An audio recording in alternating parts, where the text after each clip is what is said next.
Mi nombre es Ricardo Mendoza, tengo 68 años y mi propia hija me dijo, «Papá, no te necesitamos más», después de que financié sus estudios de medicina, le compré casa, auto y mantuve a toda su familia durante años. Pero lo que ella no sabía es que yo controlaba absolutamente todo su mundo financiero y estaba a punto de cerrar cada cuenta, cada tarjeta y cada privilegio que creía que eran suyos para siempre. Imagínate la escena.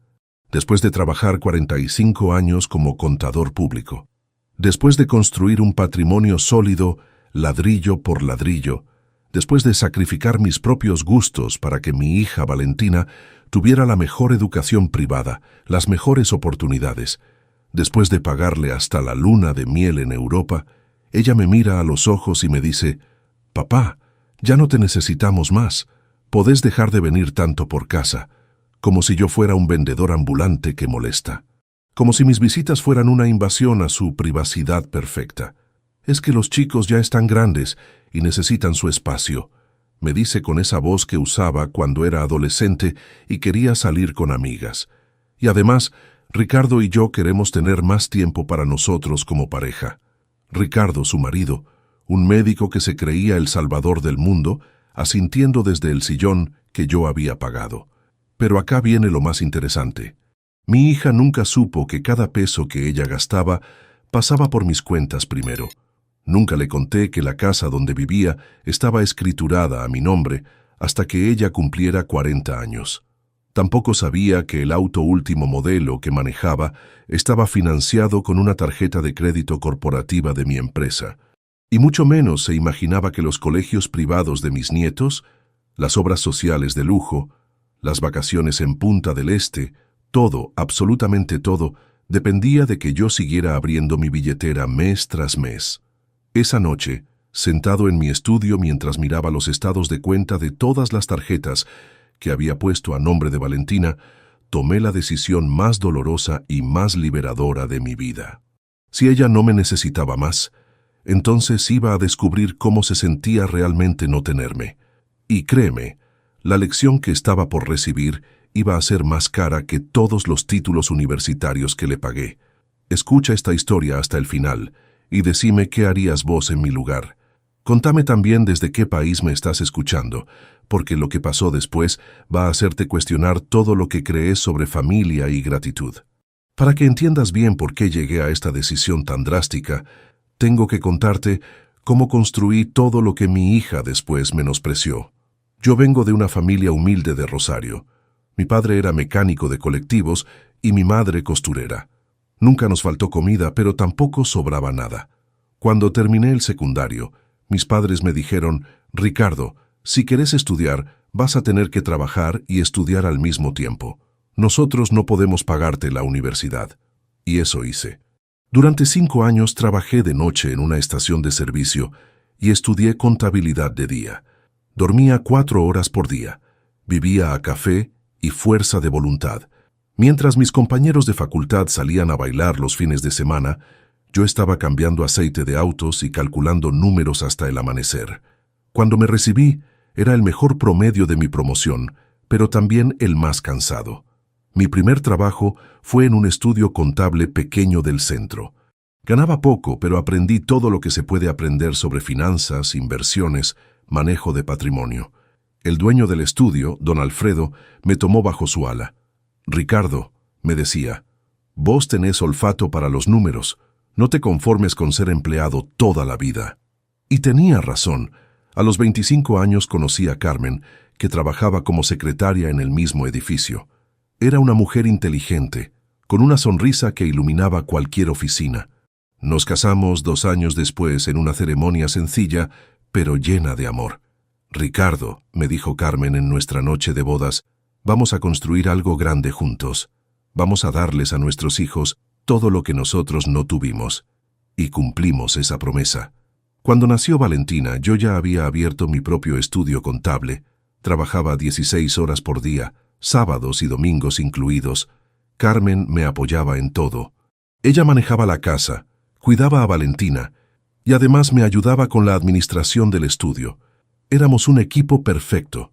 Valentina creció en un mundo completamente diferente al mío. jardín de infantes privado, colegio bilingüe, clases de piano, natación, equitación, inglés, francés. Todo lo que yo había soñado tener de chico, ella lo tuvo sin siquiera pedirlo. Cuando tenía 8 años, me dijo: «Papá, mi amiga Sofía dice que su papá es más rico que vos porque tiene un auto más grande».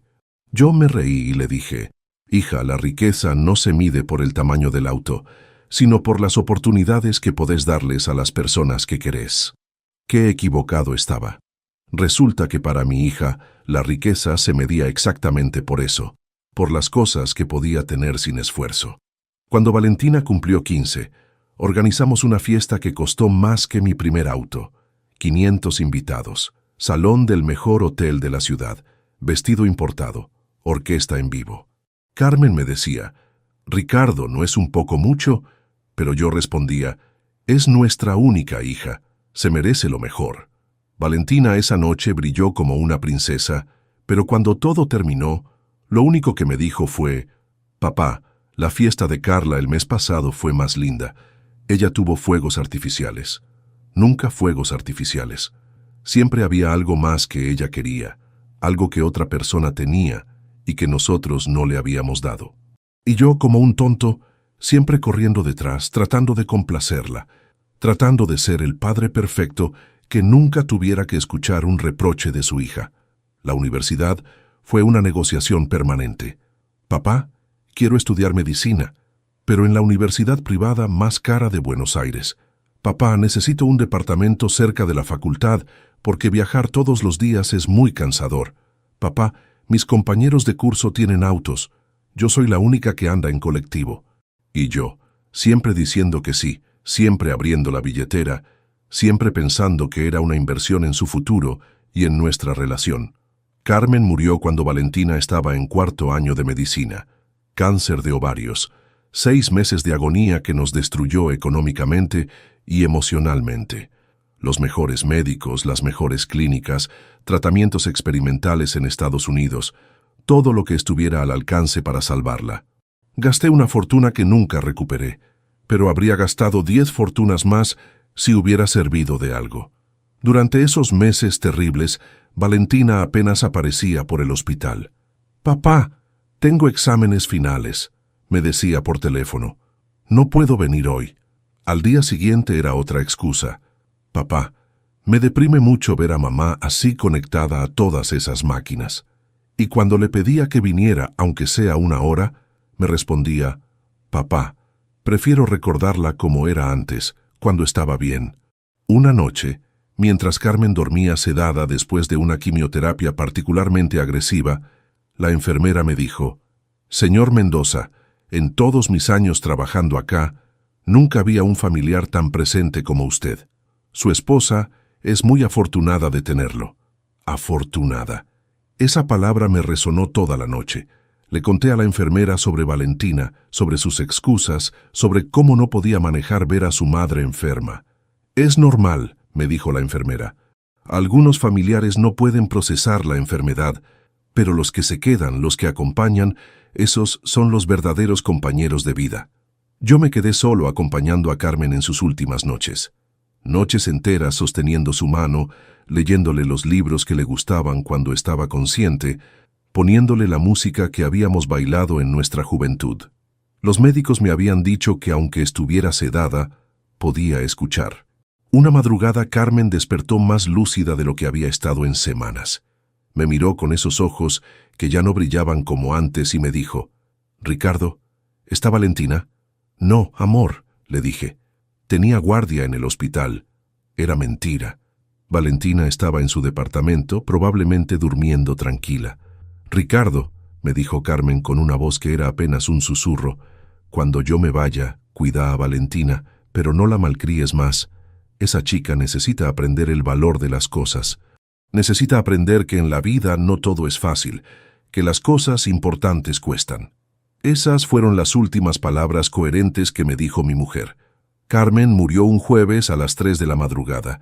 Yo estaba ahí, sosteniendo su mano. Valentina llegó al hospital 2 horas después, cuando ya todo había terminado. «¿Por qué no me avisaste antes?», me gritó en el pasillo. «Te mandé 10 mensajes», le dije. Estaba con el teléfono en silencio, me respondió. El teléfono en silencio mientras su madre agonizaba. Fueron las últimas palabras sensatas que escuché sobre mi hija. Después del funeral, Valentina volvió a Buenos Aires a terminar sus estudios. Yo quedé destruido, solo en esta casa que habíamos construido para nuestra familia. Pero seguí mandándole dinero religiosamente cada mes. Seguí pagando el departamento, el auto, los gastos de estudio, todo. Cuando se recibió, organicé una fiesta de graduación que costó más que muchas bodas. Quería que Carmen estuviera orgullosa desde donde estuviera. Quería demostrarle al mundo que Ricardo Mendoza había criado a una profesional exitosa. Valentina llegó a la fiesta con Ricardo, su novio médico, y lo primero que me dijo fue: «Papá, este salón es muy chico. Los padres de Ricardo alquilaron el Alvear Palace para la graduación de él». El Alvear Palace, para una graduación, y yo que pensaba que había hecho algo especial. Se casaron 2 años después. La boda fue una producción cinematográfica que me costó más que mi casa. Estancia de San Antonio de Areco, 300 invitados, vestido de novia importado directamente de París, flores traídas de Holanda, menú de 5 pasos preparado por un chef que había trabajado en restaurantes con estrellas Michelin. 2 meses antes de la boda, Valentina llegó a casa con una carpeta llena de cotizaciones. «Papá», me dijo, «necesitamos hablar de algunos ajustes al presupuesto». «¿Ajustes?» Ya habíamos gastado una fortuna. «¿Qué tipo de ajustes?», le pregunté. «Bueno», me dijo abriendo la carpeta, «decidimos cambiar las flores. Las que habíamos elegido son muy comunes. Encontramos unas orquídeas japonesas que van a quedar perfectas, pero cuestan un poco más». Un poco más resultó ser el doble de lo que habíamos presupuestado. También queremos cambiar la banda de música por una orquesta sinfónica y agregar fuegos artificiales para el final de la fiesta. Y contratar un fotógrafo adicional que se especializa en bodas de revista.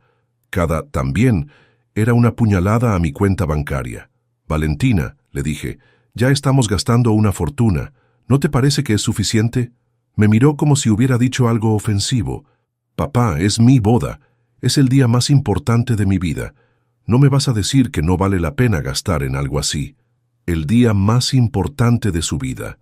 Como si los otros días importantes, su nacimiento, sus cumpleaños, su graduación, no hubieran costado ya una fortuna.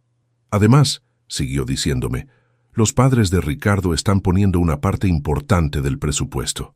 No puedo quedar como la novia pobre que no puede estar a la altura». Los padres de Ricardo, que eran médicos prósperos, habían ofrecido pagar el 30% de la boda. Yo estaba pagando el otro 70%. Durante la boda, cuando me tocó hacer el brindis por los novios, preparé un discurso emotivo. Hablé de Carmen, de cómo le hubiera gustado ver a su hija convertida en una mujer exitosa. Hablé de mis sueños como padre, de cómo había trabajado toda la vida para darle a Valentina las mejores oportunidades. «Hoy entrego a mi hija al hombre de su vida», dije con la voz quebrada de emoción, «pero siempre va a ser mi princesa.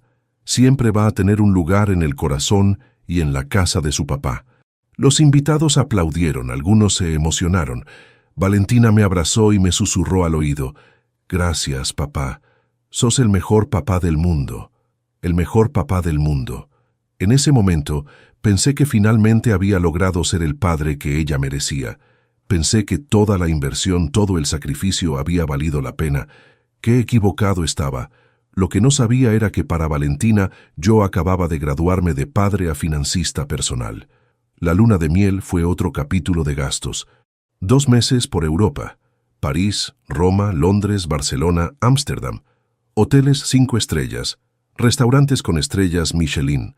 Compras en las boutiques más caras. Todo pagado por mí, obviamente.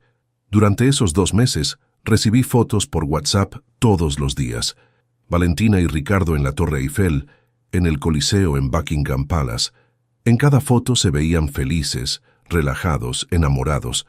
Yo me sentía orgulloso de poder darles esa experiencia. Pero cuando volvieron, lo primero que me dijo Valentina no fue «Gracias, papá», o «Tuvimos un viaje increíble gracias a vos». Lo primero que me dijo fue «Papá, vimos unas cosas divinas en Europa que queremos comprar para decorar la casa. ¿Nos podés transferir unos euros para traernos algunas cosas? Algunos euros resultaron ser 5.000 euros, para decorar una casa que yo había pagado, con cosas que habían visto en un viaje que yo había financiado. Ahí tendría que haber puesto el primer límite. Ahí tendría que haber dicho: hija, creo que ya gasté suficiente en ustedes por un tiempo. Pero no lo hice, porque tenía miedo. Miedo de que si no les daba lo que pedían, se alejaran de mí. Miedo de quedarme solo después de haber perdido a Carmen. Así que mandé los 5.000 euros. Y con esos 5.000 euros, sin saberlo, estaba financiando el principio del fin de mi relación con mi hija. ¡Qué ingenuo fui! Lo que no sabía era que para Valentina, yo había dejado de ser su padre para convertirme en su cajero automático personal. Después de la boda vinieron los nietos. Primero Sebastián, después Catalina. Y con cada nieto, mi rol de abuelo proveedor se intensificó exponencialmente. No era solo que Valentina esperara que yo pagara todo lo relacionado con los chicos, era que había desarrollado un sistema completo de justificaciones para cada gasto. «Papá», me decía cuando Sebastián tenía 3 años, «necesitamos inscribirlo en el jardín de infantes bilingüe. Es súper importante para su desarrollo neurológico que aprenda idiomas desde chico». El jardín bilingüe costaba 3 veces más que un jardín normal, pero según Valentina, era una inversión en el futuro de tu nieto. Cuando Sebastián cumplió 5 años, necesitó clases de natación para desarrollar la motricidad, clases de música para estimular la creatividad y clases de tenis para aprender disciplina. 3 actividades extracurriculares que costaban más que el sueldo de muchos profesionales. «Papá», me explicaba Valentina como si fuera una conferencia médica, «los primeros años de vida son cruciales para el desarrollo cerebral. Todo lo que no invirtamos ahora en educación y estímulos, no lo podemos recuperar después. Inversión». Siempre hablaba de inversión, nunca de gastos. Cuando nació Catalina, el sistema se multiplicó por 2. 2 niños en colegios privados bilingües, 2 sets de actividades extracurriculares, 2 obras sociales de primera categoría, 2 de todo lo más caro que se pudiera conseguir. «Papá», me dijo Valentina cuando Catalina tenía 4 años, «no podemos darle menos oportunidades a Catalina que las que le dimos a Sebastián. Sería injusto». «¿Injusto hacia quién?», me preguntaba yo. «¿Hacia la nena que tendría una infancia maravillosa, aunque fuera a un colegio un poco menos caro? ¿O hacia mi billetera que estaba siendo vaciada sistemáticamente?» Pero lo que más me dolía no eran los gastos. Era la forma en que esos gastos se habían vuelto invisibles para ellos. Para Valentina y Ricardo, que yo pagara todo se había convertido en algo tan natural como que saliera el sol cada mañana. Nunca se preguntaban de dónde salía la plata. Nunca se preocupaban por cuánto estaba gastando. Nunca calculaban si yo podía o no permitirme todos esos gastos. Una vez, cuando Sebastián tenía 8 años, hice un experimento. Dejé de mandar el dinero para las actividades extracurriculares sin avisar. Quería ver cuánto tardaban en darse cuenta, en preguntarme qué había pasado. El primer mes, nada. El segundo mes, tampoco. Al tercer mes, Valentina me llamó. «Papá, el club de tenis dice que debemos 2 meses de cuotas. ¿Te olvidaste de pagarlas?» ¿Me olvidé? Como si fuera mi responsabilidad acordarme de pagar las clases de tenis de mi nieto. «No me olvidé», le dije. «Decidí no pagarlas este mes porque estoy teniendo algunos problemas financieros». Era mentira. Quería ver cuál era su reacción cuando el dinero no estaba garantizado. «¿Problemas financieros?», me preguntó como si hubiera dicho que tenía una enfermedad terminal. «¿Qué tipo de problemas? ¿Es grave?» No estaba preocupada por mí. Estaba preocupada por su presupuesto. «Nada grave», le dije. «Solo que este mes tuve algunos gastos extra y no puedo cubrir todas las actividades de los chicos». Silencio del otro lado. Un silencio que duró tanto que pensé que se había cortado la llamada. «Papá», me dijo finalmente, «pero vos sabés que nosotros organizamos toda la vida de los chicos en base a que vos pagás esas cosas. No podemos cancelar las actividades de golpe. ¿Qué les vamos a decir?» ¿Qué les iban a decir? Tal vez que las actividades cuestan dinero y que el dinero no crece en los árboles. Tal vez que el abuelo no es un banco. Tal vez que a veces en la vida hay que ajustarse el cinturón. Pero no dije nada de eso. Al día siguiente, transferí el dinero para las clases de tenis. Y con esa transferencia, confirmé algo que ya sabía pero no quería aceptar. Era prisionero de mi propia generosidad. Los cumpleaños de mis nietos se habían convertido en producciones hollywoodenses. No eran fiestas de cumpleaños, eran eventos que requerían planning profesional. Salones alquilados, animadores especializados, catering, decoración temática, regalos que costaban más que mis primeros sueldos. Para el cumpleaños número 10 de Sebastián, Valentina me mostró un presupuesto que me dejó sin aliento.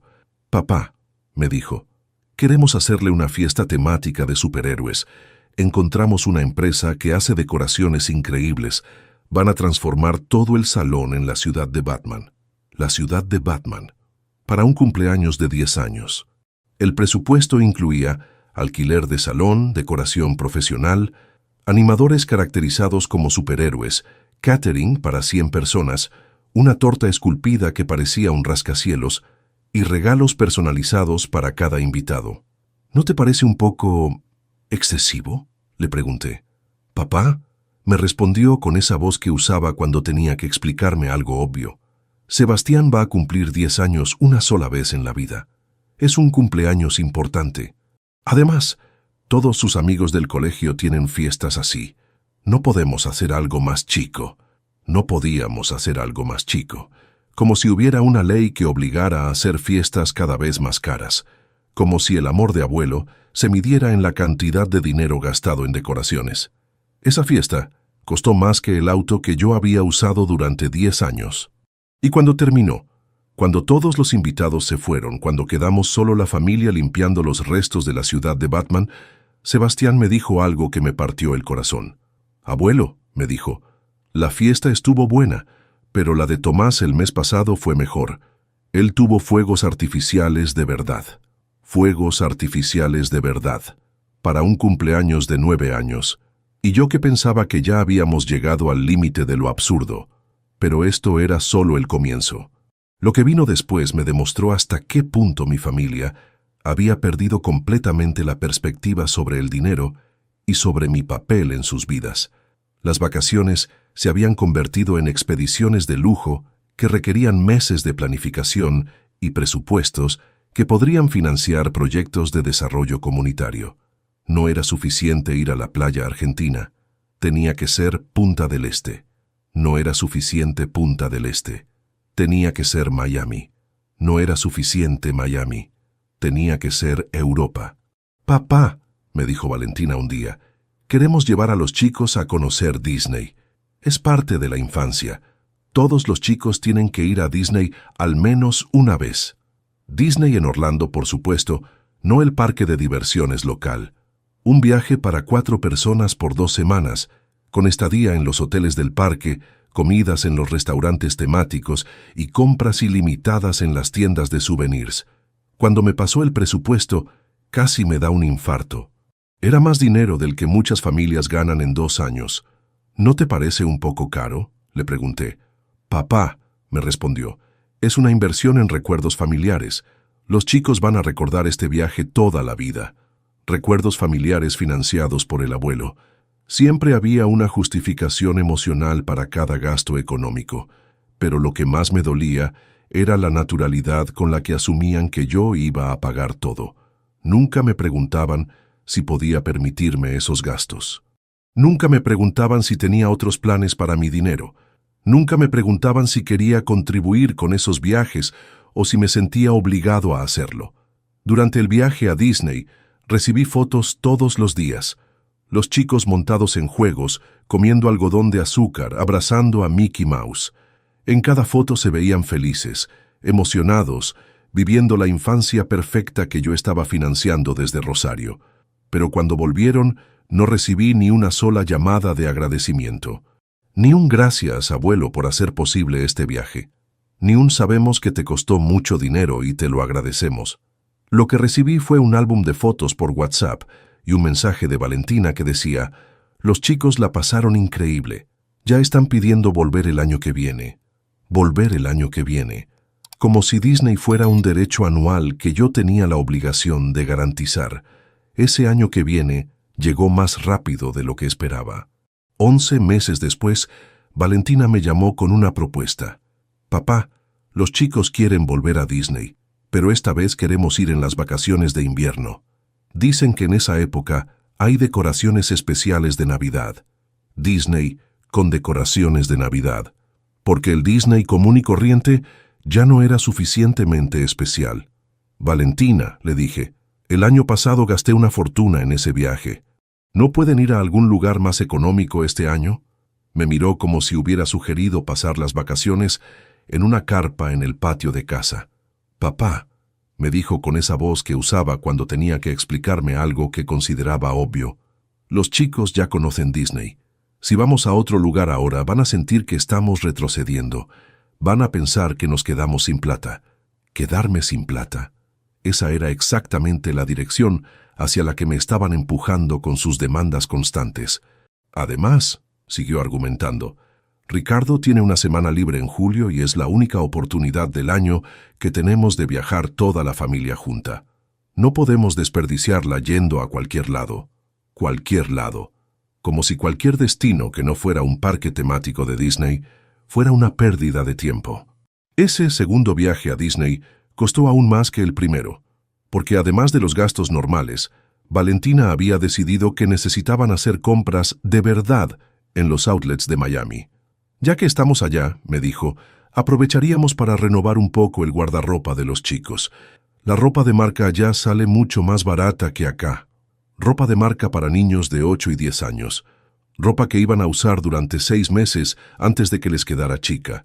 Pero según Valentina, era una inversión inteligente, porque la calidad era superior. Durante esas compras en Miami, Sebastián me mandó una foto por WhatsApp. Era él probándose una campera que costaba $200.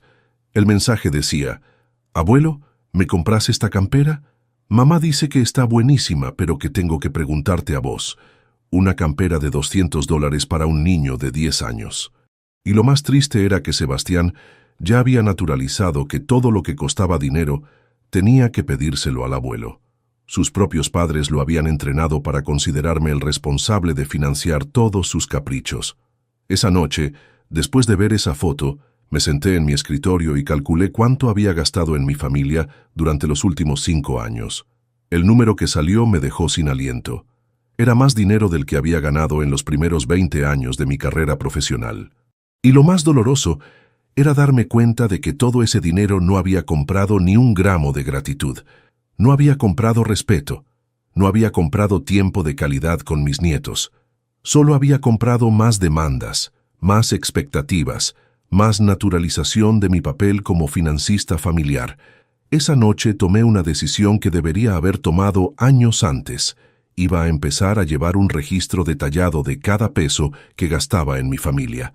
No para cobrárselo después, sino para tener una dimensión real de hasta dónde había llegado mi generosidad y hasta dónde podía seguir sosteniendo esa situación. Lo que descubrí en los meses siguientes me abrió los ojos de una manera que nunca pensé que fuera posible. Pero lo que más me dolía no era el dinero, era la indiferencia. Las visitas espaciadas, las llamadas telefónicas cortantes, los almuerzos familiares, donde yo me sentía como un invitado incómodo en mi propia familia. Valentina y Ricardo hablaban de sus vidas, de sus trabajos, de sus amigos, como si yo fuera un mueble que estaba ahí desde siempre, pero que ya nadie notaba. «Papá, no hace falta que vengas todos los domingos», me dijo Valentina un día. «Los chicos tienen muchas actividades y nosotros necesitamos descansar. Descansar de mí, de las visitas del abuelo que los había mantenido durante años. El año pasado, para mi cumpleaños número 67, esperé toda la tarde que vinieran a saludarme.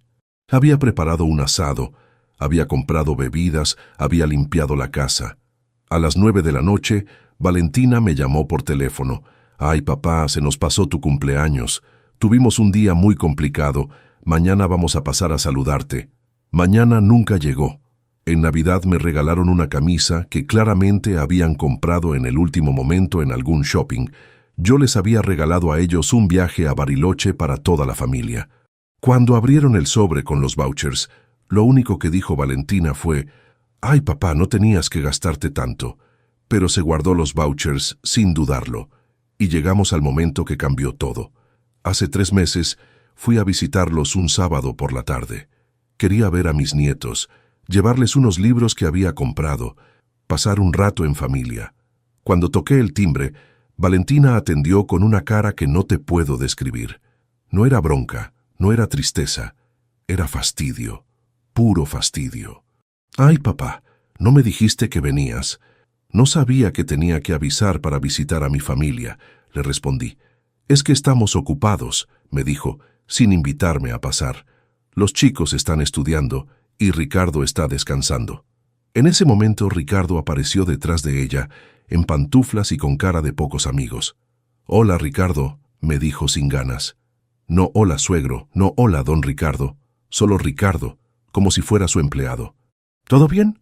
Me quedé parado en la puerta como un vendedor de enciclopedias. Mis propios nietos me saludaron desde la ventana, pero no se acercaron. Era obvio que les habían dicho que no salieran. «Bueno», les dije, «solo vine a traerles estos libros a los chicos. Son de matemáticas avanzadas. Pensé que les podían servir». Valentina tomó la bolsa sin mirarla. «Sí, gracias. Se los vamos a dar». Y se quedó ahí parada, esperando que me fuera. «¿No me van a invitar a pasar?», les pregunté. «Es que hoy no podemos, papá», me dijo Valentina. «Capaz el domingo que viene». El domingo que viene nunca llegaba.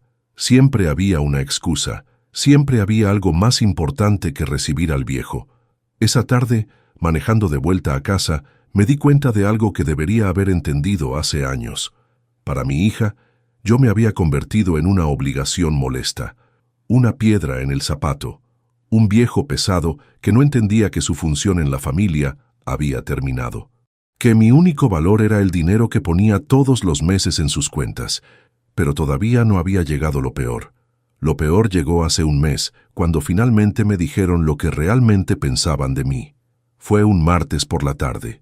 Valentina me llamó para decirme que tenía que hablar conmigo. «Es importante, papá. ¿Podés venir a casa?» Pensé que había pasado algo grave con los chicos, con Ricardo, no sé. Llegué corriendo, preocupado. Cuando entré, los dos estaban sentados en el living, serios como en una reunión de trabajo. «Sentate, papá», me dijo Valentina. «Tenemos que hablar». Me senté en el sillón de enfrente, el mismo sillón donde había jugado con mis nietos cuando eran bebés, donde había leído cuentos, donde había sido abuelo feliz. «Papá», empezó Valentina, «Ricardo y yo estuvimos hablando mucho sobre nuestra situación familiar». Ricardo asintió como un partner en una presentación corporativa. Y llegamos a la conclusión de que necesitamos más espacio como familia nuclear. Familia nuclear, como si yo fuera un elemento tóxico que había que separar. «No entiendo qué me querés decir», les dije. «Te quiero decir, papá, que creemos que es hora de que cada uno tenga su espacio. Vos ya hiciste tu trabajo como padre. Nos criaste, nos educaste, nos ayudaste a formar nuestra propia familia. Ahora es momento de que nosotros criemos a nuestros hijos a nuestra manera». «¿Y eso qué significa en términos prácticos?», les pregunté. «Significa», dijo Ricardo metiéndose en la conversación, «que preferimos que las visitas sean más esporádicas, más organizadas. Los chicos necesitan concentrarse en sus estudios sin distracciones». Sin distracciones. Yo era una distracción. «Y además», siguió Valentina, «nosotros como pareja necesitamos tiempo para nosotros, para nuestros proyectos, para nuestros sueños. Vos ya viviste tu vida, papá. Déjanos vivir la nuestra». Ahí fue cuando me lo dijeron, las palabras que me dolieron más que el día que murió Carmen. «Papá, no te necesitamos más». Se hizo un silencio tan pesado que se podía cortar con cuchillo. Yo los miraba y no podía creer lo que había escuchado. «¿No me necesitan más?», repetí como un loro. «No, papá. Ya somos grandes. Ya podemos solos. Ya no necesitamos que vengas tanto, que te preocupes tanto, que estés tan encima nuestro, que estuviera encima de ellos. Yo que los visitaba una vez por semana. Yo que nunca me metía en sus decisiones. Yo que solo quería ver a mis nietos crecer. Entendeme», siguió Valentina, «no es que no te queremos mucho, pero necesitamos nuestro espacio, necesitamos ser una familia independiente». Independiente, qué palabra tan graciosa. Independientes con la casa que yo había pagado, con el auto que yo financiaba, con los colegios que yo costeaba, con las vacaciones que yo organizaba, muy independientes. Pero lo que más me destruyó no fueron las palabras de mi hija, fue la cara de Ricardo, una cara de alivio, como si finalmente se hubiera sacado un peso de encima, como si hubieran resuelto un problema que los venía molestando hace tiempo. ¿Y mis nietos?, les pregunté. Los chicos te van a ver igual, me dijo Valentina, pero de manera más organizada. Vamos a coordinar las visitas para que no interfieran con sus actividades. Coordinar las visitas con mi propio nieto. Como si fuera un médico que necesita turno. Me levanté del sillón y los miré por última vez como lo que creía que eran. Mi familia. Está bien, les dije. Si eso es lo que quieren, está bien. Sabía que ibas a entender, papá, me dijo Valentina sonriendo. Siempre fuiste muy comprensivo. Comprensivo. Sí, había sido comprensivo durante 35 años. Había comprendido cada capricho, cada demanda, cada falta de respeto. Y ahora comprendía que había llegado el momento de dejar de ser comprensivo. Esa noche, sentado en mi estudio, saqué todas las carpetas donde tenía organizadas las finanzas de mi hija. Tarjetas de crédito, cuentas bancarias, seguros, inversiones, propiedades, todo lo que había construido para ella durante décadas, todo lo que creía que era suyo, pero que en realidad dependía de mi firma, de mi aval, de mi voluntad de seguir manteniendo esa estructura. Miré los números y me di cuenta de algo que me hizo sonreír por primera vez en meses. Si Valentina realmente no me necesitaba más, entonces iba a tener la oportunidad de demostrarlo. Al día siguiente, hice 3 llamadas telefónicas que cambiarían todo para siempre. La primera llamada fue al banco donde tenía todas las cuentas de mi hija. Buenos días, quiero cancelar todas las tarjetas de crédito adicionales que tengo a nombre de Valentina Mendoza de Suárez. ¿Está seguro, señor Mendoza?, me preguntó la empleada. Muy seguro. Y también quiero cerrar la cuenta corriente mancomunada que tengo con ella. La segunda llamada fue a mi abogado. Doctor Herrera, necesito que prepare los papeles para transferir la propiedad de la casa de mi hija. Quiero que quede totalmente a su nombre, pero con una hipoteca por el valor total de mercado a mi favor. ¿Una hipoteca, don Ricardo? Sí, doctor. Si quiere ser independiente, que pague como cualquier persona independiente. La tercera llamada fue la más dolorosa, pero la más necesaria. Llamé al colegio de mis nietos. Señorita, habla Ricardo Mendoza. Soy quien paga las cuotas de Sebastián y Catalina Suárez. Quiero informarles que a partir del mes que viene, los responsables del pago van a ser los padres directamente. Durante la semana siguiente seguí haciendo llamadas. La obra social de lujo, cancelada. El seguro del auto, cancelado. La tarjeta de combustible, cancelada. Las cuotas del country club, canceladas. Cada llamada que hacía era como sacarme un peso de encima, como recuperar mi dignidad, peso por peso. El viernes de esa semana terminé de cerrar lo último, la cuenta de ahorro para las vacaciones familiares. $50,000 que tenía guardados para el viaje a Europa que habían planeado para el verano.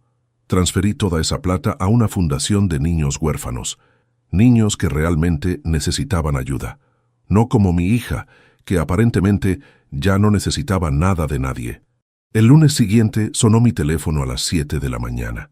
Era Valentina, pero no sonaba como la mujer segura y decidida que me había echado de su vida la semana anterior. Sonaba desesperada. «Papá, ¿qué hiciste?», fue lo primero que me dijo. «Buenos días, hija, ¿cómo estás?». «No me jodas, papá, ¿qué hiciste con las tarjetas? Fui a pagar el supermercado y me las rechazaron todas». «Ah, sí», le dije con toda la calma del mundo. «Cancelé las tarjetas. Como vos me dijiste que ya no me necesitaban más, pensé que ya no necesitaban mis tarjetas tampoco». Silencio del otro lado. Un silencio que duró tanto que pensé que se había cortado la llamada. «Papá», me dijo después, pero con una voz completamente diferente, «no entendiste bien lo que te dijimos. Nosotros te dijimos que no necesitábamos que vinieras tanto de visita, no que cancelaras todo». «¿Ah, no?», le pregunté. «Yo entendí que querían ser independientes. Independientes de verdad, sin la ayuda del viejo pesado que molesta con sus visitas. Papá, vos sabés que nosotros necesitamos tu ayuda económica. Tenemos muchos gastos. Los chicos van a colegios caros. Los colegios caros que yo pagaba, la interrumpí. Pero si ustedes no me necesitan más, seguramente pueden pagar esos colegios solos, ¿no? Otro silencio, más largo que el anterior.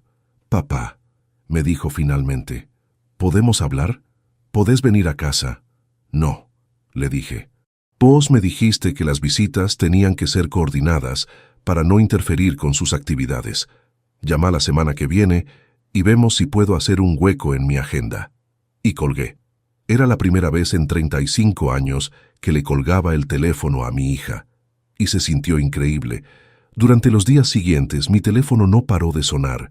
Valentina me llamaba 5 veces por día, pero yo no le atendía. Ricardo me mandaba mensajes de WhatsApp pidiendo que fuéramos razonables. Hasta mis nietos me llamaron desde el teléfono del colegio. Abuelo, me dijo Sebastián, mi nieto de 12 años, mamá dice que vos estás enojado con nosotros. No, mi amor, le dije.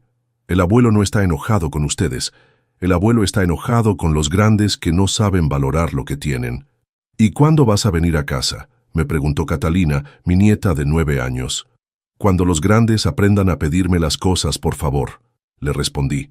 La segunda semana fueron a buscarme a mi casa. Llegaron un sábado por la tarde los 4 juntos. Valentina, Ricardo y mis 2 nietos. Cuando los vi por la ventana, mi corazón se aceleró. Hacía tanto tiempo que no veía a mis nietos. Atendí la puerta, pero no los invité a pasar. Hola, les dije. ¿En qué los puedo ayudar? Papá, me dijo Valentina, tenemos que hablar. Esto se está yendo de las manos. ¿Qué se está yendo de las manos?, le pregunté. El hecho de que finalmente estén siendo independientes como querían. Ricardo se adelantó. Don Ricardo, me dijo. Ahora sí, me decía don Ricardo. Creo que hubo un malentendido. Nosotros nunca quisimos que usted cortara todo tipo de ayuda. Ah, ¿no?, les dije. Ustedes me dijeron que no me necesitaban más. Yo les creí. Los estoy ayudando a ser coherentes con lo que dijeron. Mis nietos me miraban sin entender nada. Sebastián me preguntó, abuelo, ¿por qué mamá dice que no podemos ir más al country club? Porque el abuelo ya no paga el country club, mi amor. Ahora lo tienen que pagar mamá y papá. ¿Y por qué no lo pagan?, preguntó Catalina con esa inocencia de los chicos. Valentina se puso colorada como un tomate. Porque estamos reorganizando las finanzas, les dijo a los chicos. ¿Podemos pasar y hablar adentro?, me pidió Ricardo. No, les dije. Las visitas ahora se coordinan con anticipación. Llamen la semana que viene.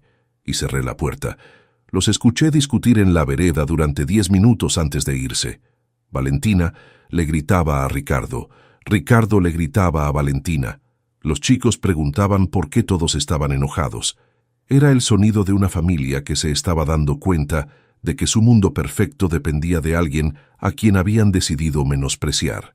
La tercera semana recibí una carta de un abogado. Valentina me había puesto un abogado.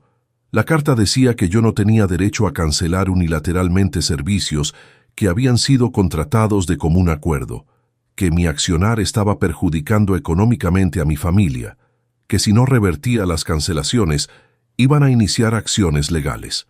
Le mandé la carta a mi abogado junto con una nota que decía, Doctor Herrera, por favor contésteles que todas las cuentas y servicios que cancelé estaban a mi nombre y con mi dinero, que si quieren servicios que los contraten con su dinero y que si quieren iniciar acciones legales que lo hagan, pero que estén preparados para que yo también inicie las mías por todos los gastos que nunca me devolvieron. Nunca más supe de ese abogado. El mes pasado, cuando ya habían pasado 2 meses de mi independización familiar, Valentina vino sola. Era un domingo por la tarde, estaba llovizneando, y cuando abrí la puerta, la vi parada ahí, empapada, con cara de haber llorado. Papá, me dijo, por favor déjame pasar, tenemos que hablar. ¿Coordinaste esta visita?, le pregunté. Por favor, papá, estoy muy mal, necesito hablar con vos. La dejé pasar. Se sentó en el sillón del living, el mismo donde me había echado de su vida 2 meses antes, y se puso a llorar. Papá, me dijo entre lágrimas, no sabíamos lo que estábamos diciendo. No nos dimos cuenta de lo que significaba realmente ser independientes. Ah, ¿no?, le dije. ¿Y ahora sí se dieron cuenta? Ricardo tuvo que conseguir un préstamo personal para pagar el colegio de los chicos. Estamos pagando intereses altísimos. Tuvimos que cambiar la obra social a una más barata y los chicos se enfermaron y no los podíamos llevar a los médicos que conocían.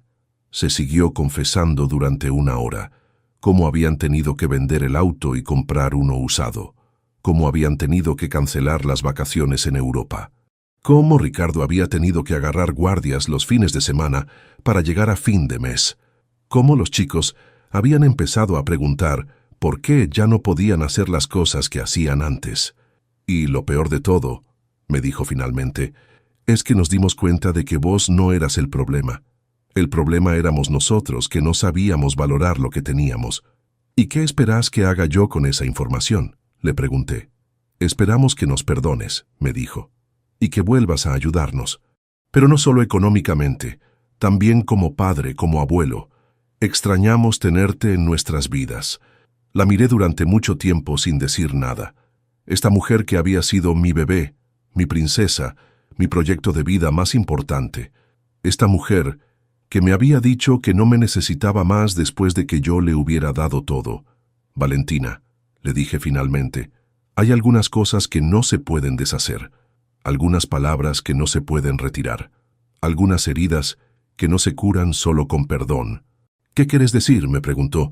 Quiero decir que las cosas no van a volver a ser como antes. Si quieren que yo vuelva a formar parte de sus vidas, va a ser bajo mis condiciones, no bajo las de ustedes. ¿Qué condiciones? Saqué una hoja que tenía preparada desde hacía semanas. Era mi propia carta de condiciones, mi propio contrato familiar. Primera condición, le dije. Yo voy a visitarlos cuando se me antoje, no cuando ustedes tengan ganas de recibirme. Segunda condición. Mis nietos van a venir a mi casa 1 vez por semana, sin excusas, sin actividades que sean más importantes que ver a su abuelo. Tercera condición. Cada peso que yo ponga en esta familia de ahora en adelante va a ser reconocido públicamente. Nada más de dar por sentado que papá paga todo. Cuarta condición. Seguí leyendo. Ricardo me va a tratar con el respeto que merece el padre de su esposa y el abuelo de sus hijos. Nada más de caras largas cuando yo aparezco. Quinta condición. Ustedes van a venir a almorzar a mi casa todos los domingos por 6 meses. No yo a la casa de ustedes. Ustedes acá. Y la sexta condición, terminé, es que si alguna vez, vuelven a decirme que no me necesitan, no va a haber una segunda oportunidad. Me voy de sus vidas para siempre y se olvidan que tienen padre y que sus hijos tienen abuelo. Valentina me escuchó en silencio, llorando. Cuando terminé de leer me dijo, «Papá, ¿de verdad nos vas a hacer firmar un contrato para ser familia?» «No», le dije. «No te voy a hacer firmar nada. Vos vas a decidir si querés aceptar estas condiciones o si preferís seguir siendo independiente. Pero no te voy a rogar que me dejes ser tu padre». Esa época se terminó. Se quedó pensando durante mucho tiempo. Finalmente me dijo, «Acepto todas las condiciones. Pero, papá, ¿vas a volver a ayudarnos económicamente?» «Algunas cosas sí, otras no», le dije. «Los colegios de los chicos los voy a seguir pagando, porque ellos no tienen culpa de lo que hicieron ustedes. La obra social también, porque son mis nietos y quiero que estén bien cuidados. Pero las tarjetas de crédito, las vacaciones, los gastos de lujo, eso se terminó. Si lo quieren, que lo paguen ustedes». «¿Y la casa?», me preguntó. «La casa se la voy a dejar en herencia a mis nietos cuando cumplan 25 años. Hasta entonces, ustedes van a pagar un alquiler muy barato, pero alquiler al fin, para que nunca se olviden de que nada es gratis en esta vida». Esa fue la conversación que cambió todo. Valentina aceptó mis condiciones porque no tenía otra opción. Ricardo refunfuñó al principio, pero cuando vio que era eso o quedarse sin ninguna ayuda, también aceptó. Los primeros domingos fueron raros.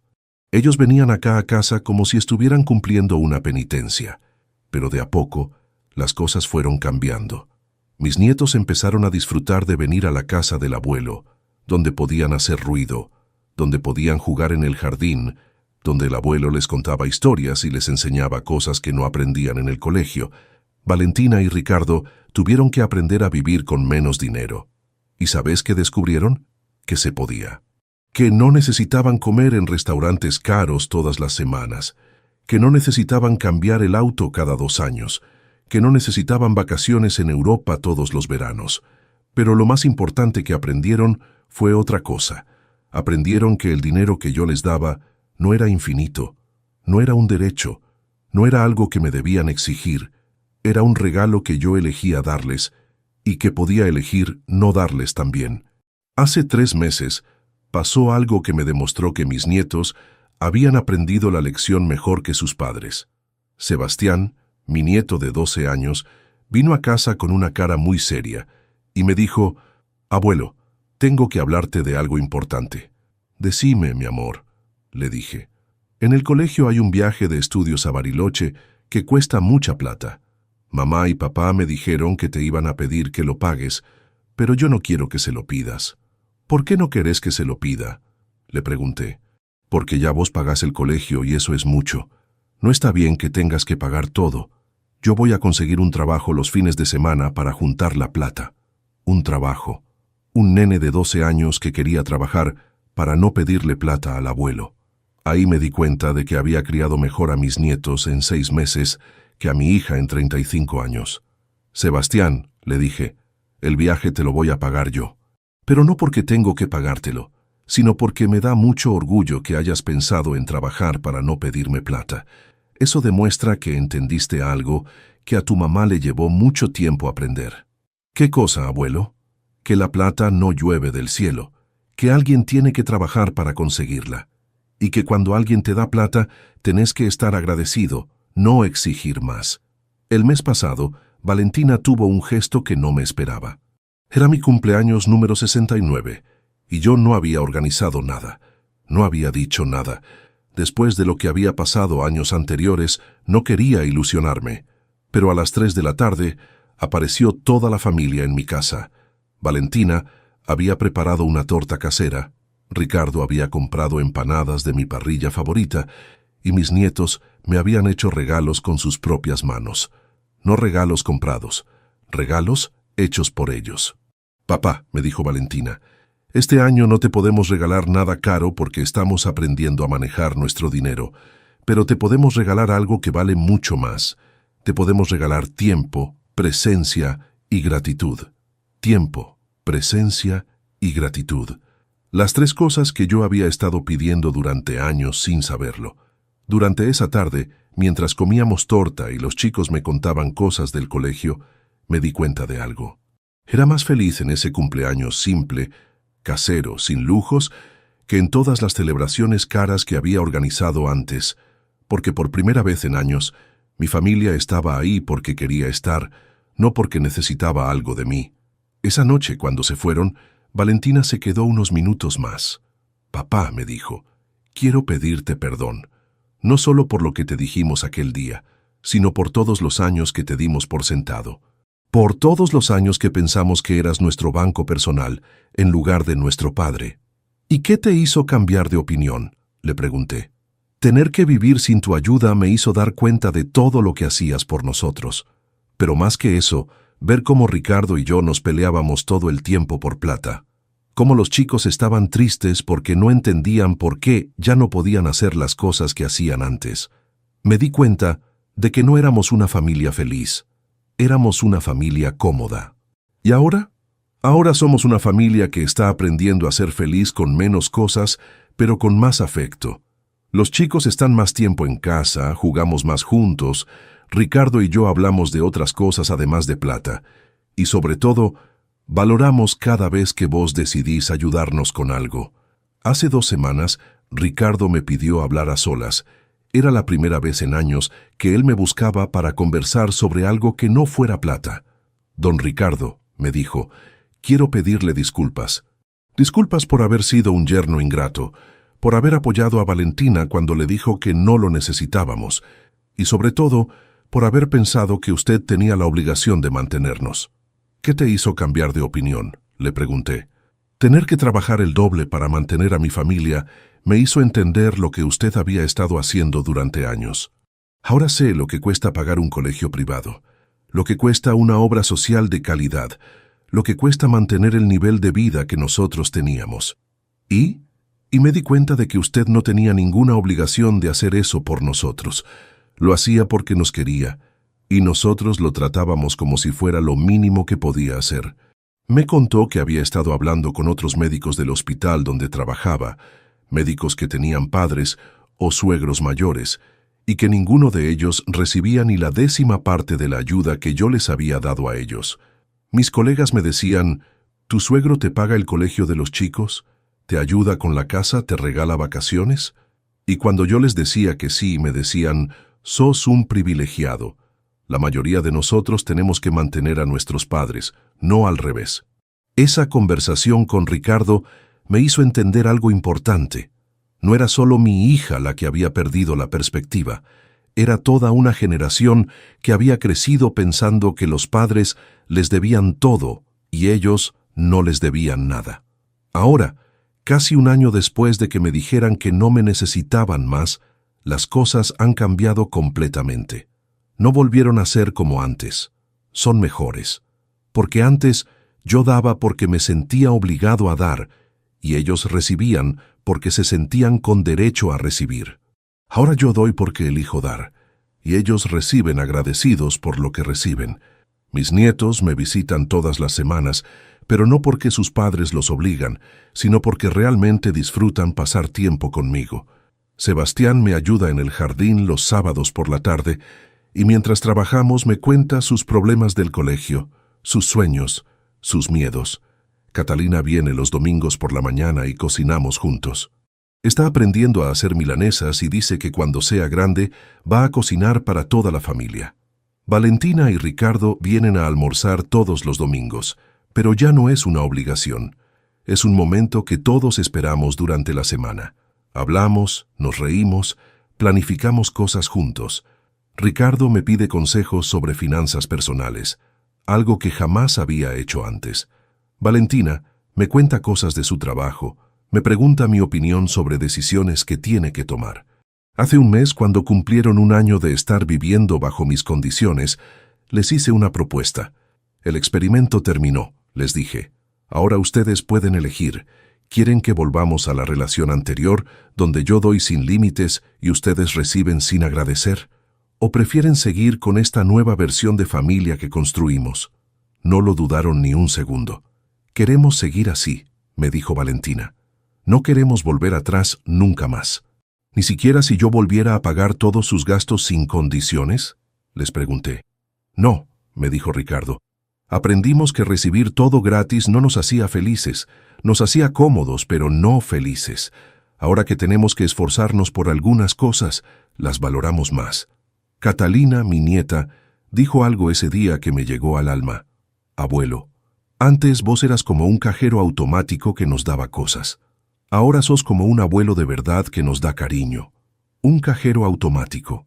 Eso había sido para mi familia durante años. Una máquina que dispensaba dinero cuando apretaban los botones correctos. La semana pasada fui al médico para un control de rutina. Cuando el doctor me vio, me dijo, «Don Ricardo, no sé qué está haciendo, pero se ve 10 años más joven que el año pasado. ¿Cambió algo en su vida?» «Sí, doctor», le dije. Aprendí a poner límites. Aprendí que amar no significa dar todo sin esperar nada. Aprendí que a veces hay que enseñar lecciones difíciles para que la gente valore lo que tiene. ¿Y cómo se siente? Me siento como un padre de verdad, no como un proveedor. Me siento como un abuelo querido, no como un banco personal. Me siento respetado, valorado, necesitado por las razones correctas. Esta mañana, mientras tomaba café en mi jardín, me llegó un mensaje de Sebastián, mi nieto de 13 años. Decía, «Abuelo, gracias por enseñarme que el dinero se gana trabajando y que el cariño se gana portándose bien. Mis amigos del colegio tienen abuelos que solo les dan plata, pero yo tengo un abuelo que me enseña a ser una mejor persona». Ese mensaje me hizo entender que había hecho lo correcto, que cerrar todas las cuentas, que poner límites, que exigir respeto no había sido venganza, había sido educación, educación para toda la familia. Y vos que me escuchaste hasta acá, vos que seguiste esta historia de principio a fin, quiero preguntarte algo. ¿Cuántas veces en tu vida has dado sin límites pensando que era amor, cuando en realidad estabas criando personas desagradecidas? ¿Cuántas veces has permitido que te falten el respeto porque es familia? Porque hay algo que aprendí a los 68 años, algo que me hubiera gustado aprender mucho antes. Amar no significa dar todo sin esperar nada. Amar significa dar con límites, con condiciones, con respeto mutuo. Amar significa enseñar el valor de las cosas, no regalar todo sin que cueste nada.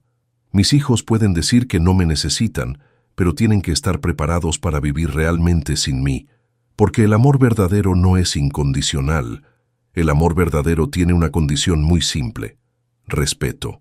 Si alguien en tu familia te está tratando como un cajero automático, si alguien da por sentado que vos tenés que dar sin recibir nada a cambio, si alguien te dice que no te necesita después de que vos le diste todo, quiero que sepas una cosa: nunca es demasiado tarde para cerrar las cuentas y empezar de nuevo. Nunca es demasiado tarde para enseñar que el respeto no se negocia. Nunca es demasiado tarde para demostrar que vos también tenés dignidad, que vos también mereces ser tratado bien. Yo perdí una hija que me daba por sentado, pero gané una hija que me valora. Perdí nietos que me veían como un proveedor, pero gané nietos que me ven como un abuelo. Perdí una familia cómoda, pero gané una familia agradecida. ¿Y vos? ¿Qué preferís? ¿Seguir siendo el banco personal de tu familia o empezar a ser el padre, la madre, el abuelo que mereces ser? Cuéntame tu historia. Contame desde qué país me estás escuchando. Contame si vos también tuviste que cerrar cuentas en tu familia para que aprendieran a valorarte. Porque al final, lo único que realmente importa no es cuánto podés dar, sino cuánto respeto recibís por lo que das. Y ese respeto, créeme, no tiene precio.